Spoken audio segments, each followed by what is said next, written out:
One of the more interesting features of Vue is two-way data binding. Two-way data binding is the ability to update data through the HTML document or JavaScript file. That seems like it would be difficult to manage or pull off, but it's easy with Vue. Before we check out two-way data binding, let's surround the expression with a pair of paragraph tags. Then, we'll add a horizontal line right under it. We're adding these in for better formatting. Next, create two input fields and labels for the first name and last name properties in the data object.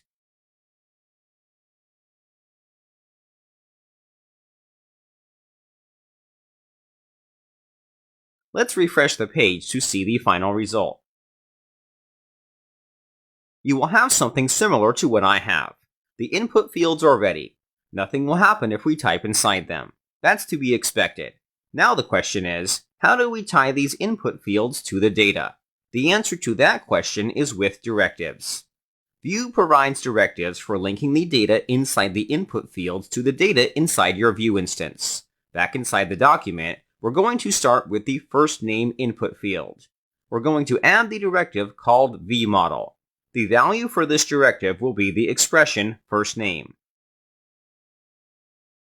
The values for directives are interpreted as expressions. Some directives don't require values, such as the vcloak directive we used in the previous lecture. However, the vModel directive does require a value, which is an expression. The value that gets evaluated from the expression will be used as the input field's value. You may notice that I'm not adding the curly brackets. Directives automatically assume the value is an expression. We don't need to add curly brackets. In fact, let's see what happens if we tried adding in some curly brackets. Afterward, we'll refresh the page. The application will throw an error. The console in the developer tools tells us that there was an error with compiling the template.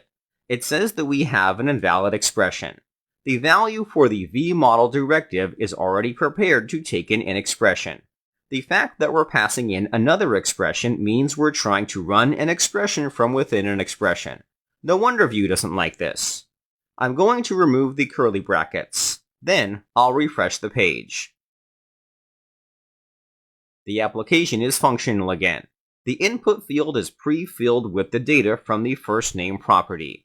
If we were to update the input, then the full name above gets updated too. This update is something that Vue will perform automatically for you. Because we're using the vModel directive, Vue will keep track of changes to the input field. If a change occurs, it'll update the data in our application. The data it updates depends on the value we used for the directive. This includes any methods that use the data. We don't have to worry about calling the function again because it's automatically called for us behind the scenes. This automation is what's called reactivity.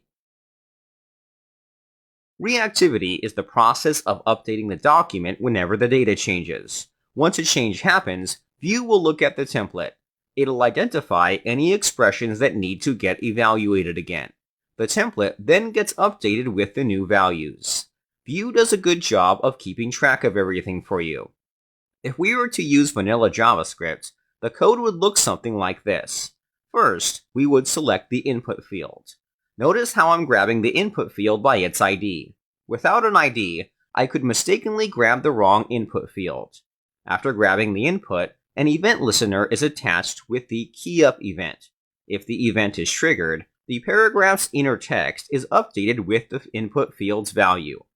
We can achieve the same results with vanilla JavaScript, but there are a few problems with this approach. The first is having to assign IDs and classes to the elements. There's a bit of management that has to go on. We're dealing with an input field and paragraph.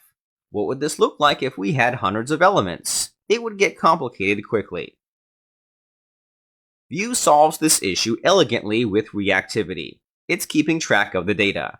It's also listening to events that could potentially change the data. If the data changes, it'll know exactly where to apply those changes without assigning classes or IDs to the document. I'm going to update the name again. As I'm typing into the input field, the name gets updated in real time. This is reactivity in action.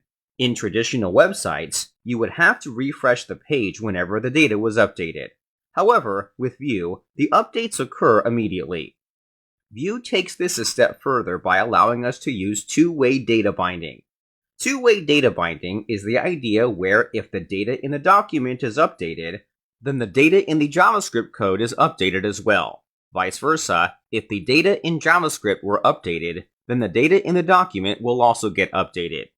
We can see two-way data binding in action by opening the console in the developer tools. In the console, we're going to access the VM object, which contains the Vue instance because that's where we stored it. Then, we're going to access the first name data property. From the looks of it, the value in the instance has been updated. It matches the exact value in the input field. This time, if I were to update the value with JavaScript, I would see the changes reflected in the document. Surely enough, it does get updated. This feature is called two-way data binding. Any changes in the document will be reflected in the instance. Any changes in the JavaScript Vue instance will be reflected in the document. All we had to do was define the data property and attach the vModel directive to the input field. Let's try a simple exercise. The last name doesn't get updated. Try attaching a directive to the input for the last name. Pause the video and give it a try. Welcome back. If you are able to take on the challenge, then that's great. If not, that's fine as well. We'll do it together. Pulling this off is dead simple. On the input element for the last name, we're going to add the vModel directive with the expression last name. That's it. There's nothing else we need to do. Go ahead and refresh the page. If you were to update the last name above would update as well. That's the exact behavior we were looking for. That wraps it up for this lecture. We'll continue in the next one.